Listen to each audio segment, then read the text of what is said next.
Assalamualaikum warahmatullahi wabarakatuh. Jumpa kembali lagi dengan saya Udin dalam channel Kim UD. Asiknya belajar kimia. Materi hari ini adalah bocoran soal UTBK Kimia 2021, yaitu ujian pada hari Senin tanggal 12 April 2021. Oke, banyak yang harus dipelajari oleh teman-teman semua. Salah satunya adalah hukum Hess. Ini hasil dari peserta UTBK yang hari ini ujian ya, dari beberapa banyak peserta UTBK, bahwa hukum Hess soalnya seperti ini, yaitu mencari delta H. Ada beberapa yang harus kita bahas, yaitu ada KSP, ada kepolaran molekul, sifat periodik unsur, pH yang keluar adalah buffer, kemudian bentuk molekul, kemudian penyetaraan redoks, oksidasi reduksi, kemudian Lewis ya, dan sifat periodik unsur mengenai keelektronegatifan terbesar. Nah, seperti itu jari-jari atom. Semua akan saya bahas nanti lebih lengkapnya itu di bimbingan belajar bersama Kim UD Part 2 gelombang kedua, yang mana penutupannya adalah besok hari Selasa ya, tanggal 13 April. Dan pelaksananya jangan lupa tanggal 14, 15, 16, 17 akan saya kupas habis untuk soal UTBK mulai dari hari Senin, Selasa dan seterusnya. Tentunya nanti jangan ragu-ragu, teman-teman semua langsung bergabung supaya nanti apa? Supaya nanti siap untuk UTBK tahun ini. Salah satu yang keluar adalah seperti ini, hukum Hess sudah saya tulis ya, mencari delta H. Ini sangat mudah sekali, sangat mudah sekali. Ya, kenapa sangat mudah sekali? Kalau teman-teman paham konsepnya. Pada belajar bersama Kim UD, saya juga akan menekankan tentang konsep dan trik asiknya untuk menjawab dengan cepat.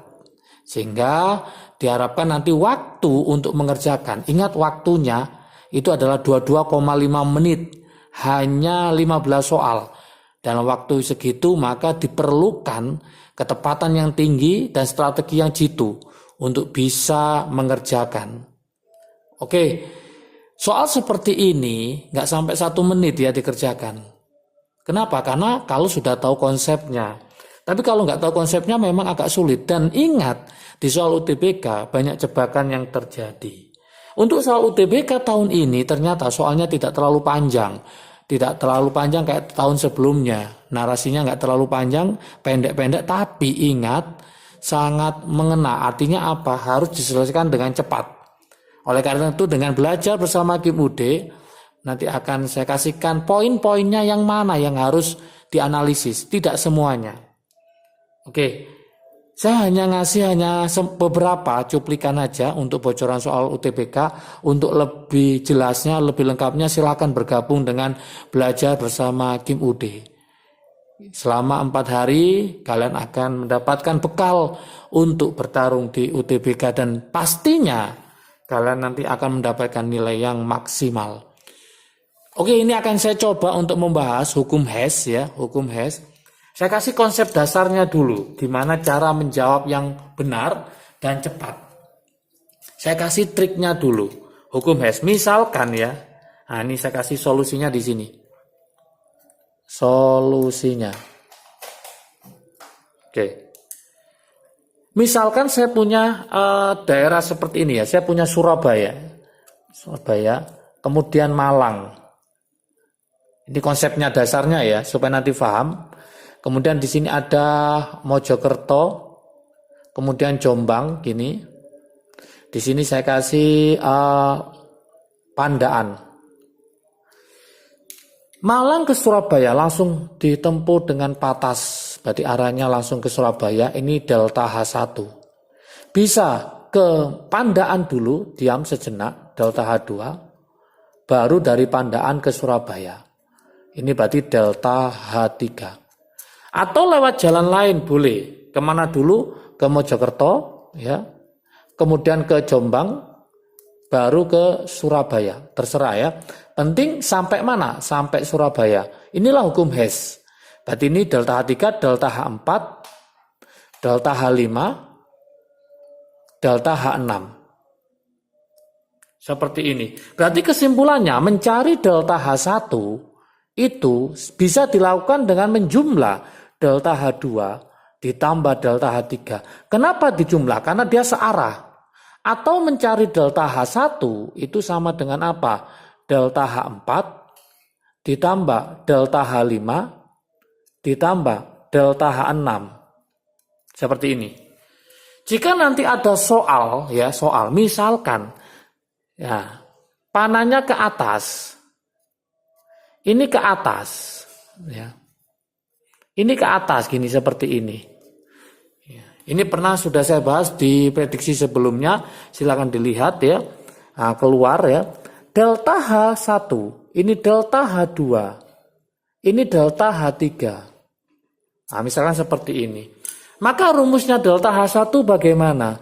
Panahnya ke arah tujuan. Berarti ke atas, maka delta H2 ditambah delta H3. Nah, seperti ini. Di belajar bersama Kim Ude akan saya terangkan konsep ini secara jelas.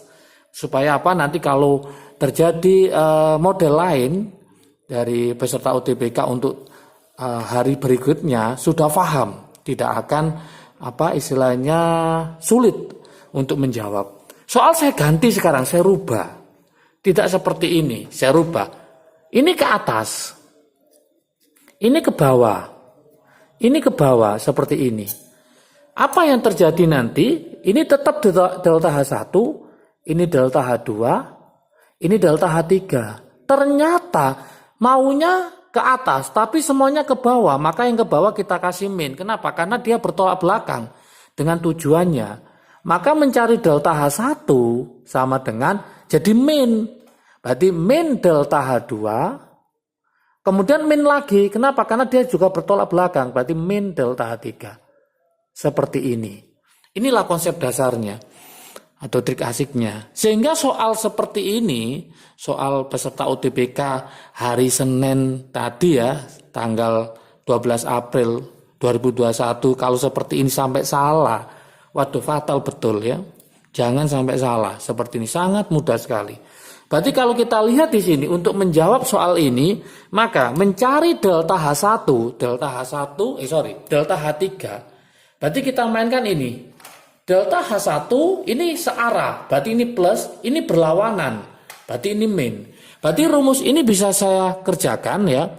Delta H1 ke bawah sama dengan ini positif. Kenapa? Searah, yaitu delta H2 ini tidak searah, berarti min delta H3. Oke. Oh iya, belajar bersama Kim Ude juga saya batasi kuotanya, buruan ya. Buruan kenapa?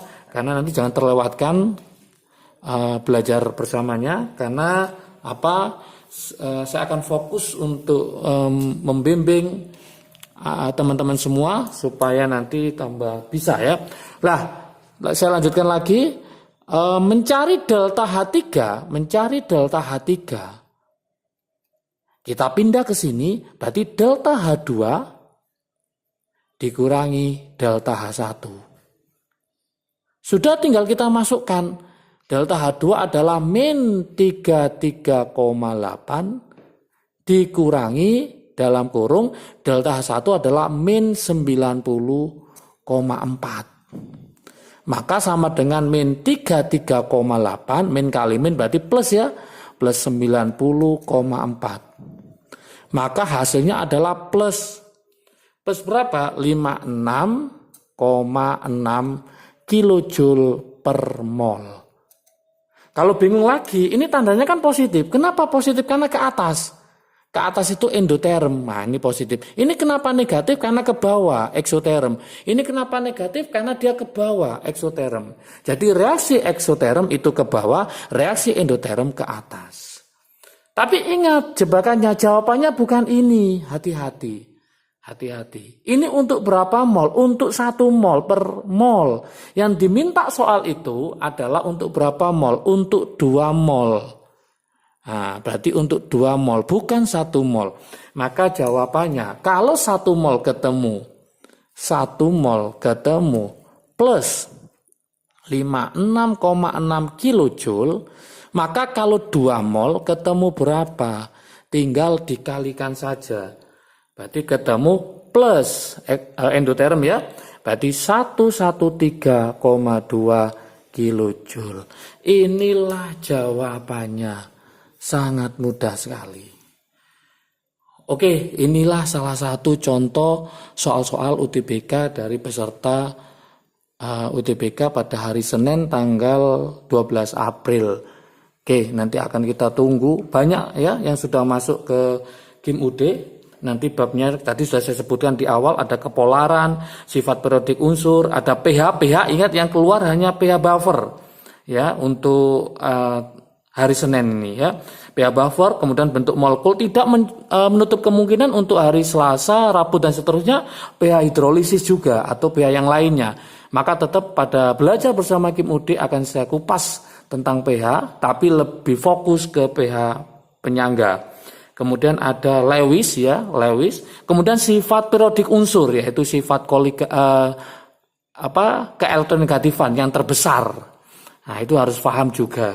Oke, semua akan saya kupas di belajar bersama Kim UD. Jangan lupa kontak pesertanya akan saya tahu di link deskripsi di bawahnya ya.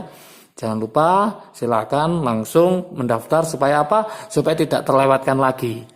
Ya. Oke, gelombang 1 sudah, gelombang kedua ini terakhir adalah tanggal 13 April hari besok ya, hari Selasa. Kan akan kita mulai pada hari Rabu sampai Kamis, Jumat dan Sabtu. Semoga semakin siap, semakin bisa UTBK kimia menjadi menyumbangkan poin yang paling besar ya. Dan tentunya kalian akan keterima di PTN favorit. Oke, itu aja. Semoga sukses selalu. Salam sukses dari Kim UD. Asiknya belajar kimia. Assalamualaikum warahmatullahi wabarakatuh.